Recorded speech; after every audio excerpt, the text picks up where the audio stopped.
Peggy 18. In this playthrough, we try a more direct approach of the Golden Cat mission. Co-creator directors Harvey Smith and Rafael Colantonio are here to walk you through it.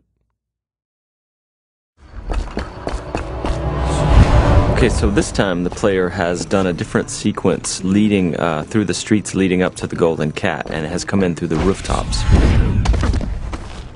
It's a lot of vertical movement in the game, a lot of mobility. In the previous area, you can get dropped off in the river, and you're here to kill Custis and Morgan Pendleton, and therefore there are several different ways to enter the Golden Cat area. In this playthrough, we're going to do very brutally.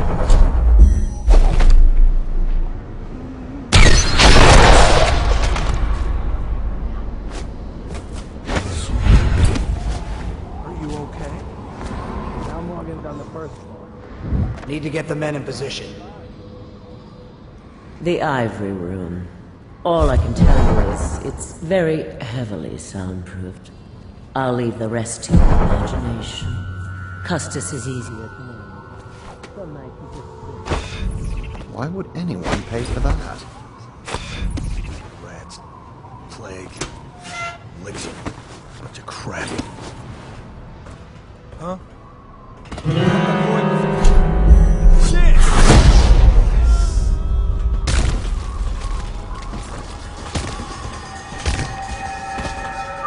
This is a drop attack.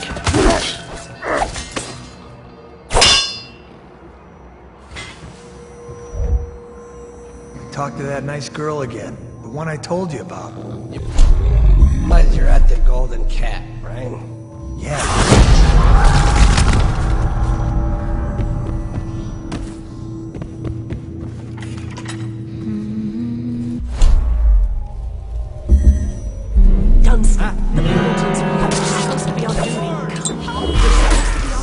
Obviously, playing this way has got consequences. Some of them is that we track the number of death and innocents that the player kill, and this derives the ending, but also derives some of the little story beats all along the game. And besides, playing this way is actually very consuming in terms of resource.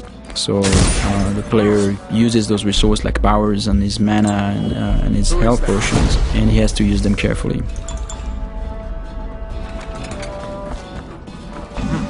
Might be worth checking out.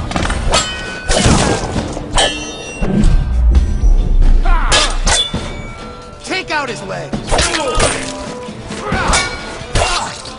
So here the player stopped time just before the guards have fired their pistols, and he's planting a spring razor there. When time resumes, it will kill them both.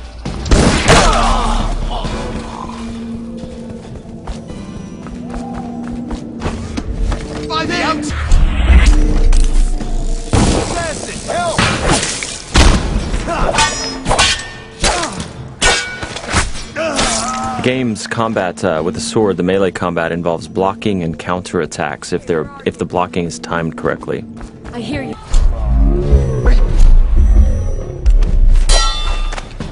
I'm a fool. I'll have you whipped and put to work in the...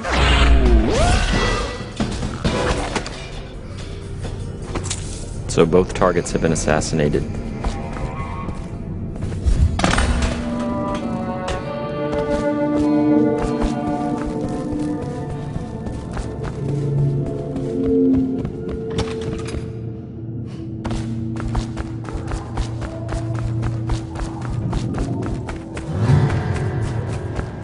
Huh? Someone help me out! Someone get over here! Help! Someone...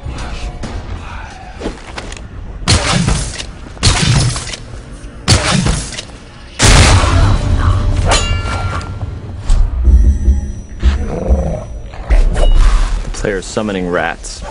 Once the rats are in the world, they're like little AIs. So sometimes the guards win, sometimes the rats win.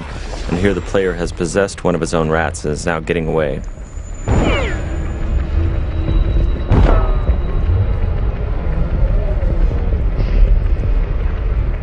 And that's the end of the violent, messy playthrough of the Golden Cat.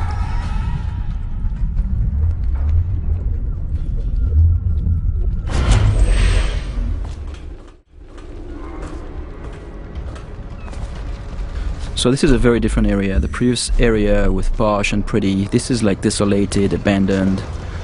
This is actually the area where there are weepers. It's called the flooded district. And there are those tallboys here that are preventing the weepers. The weepers are the plague-infected people. Those tallboys, their jobs is to prevent them from accessing the rich area. So they will shoot at the weepers and they will shoot at anything that tries to get through, including the player.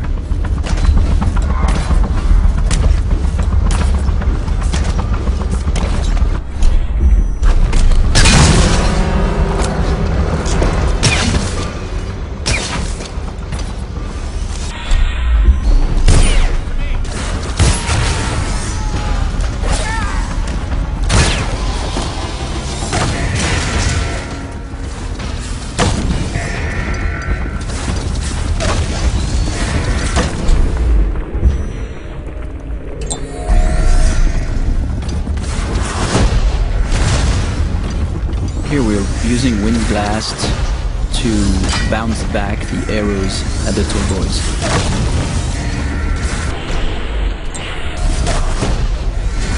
Using wind blasts to knock the tallboys' phosphorescent arrows back at them is another combination of game mechanics that we did not plan for, but players found it quite fun. So we made some small changes to help support it.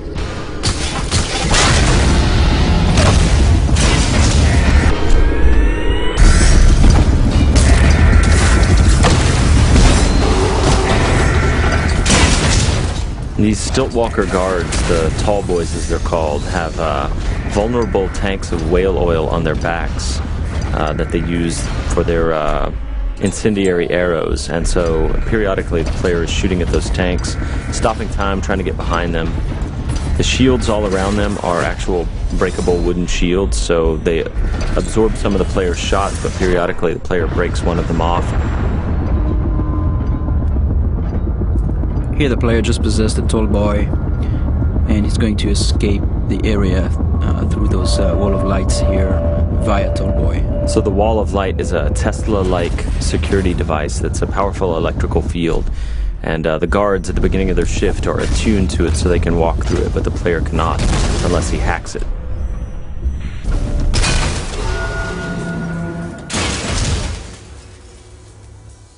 Thank you for watching. For an alternate approach, check out youtube.com/Dishonored or Dishonored.com.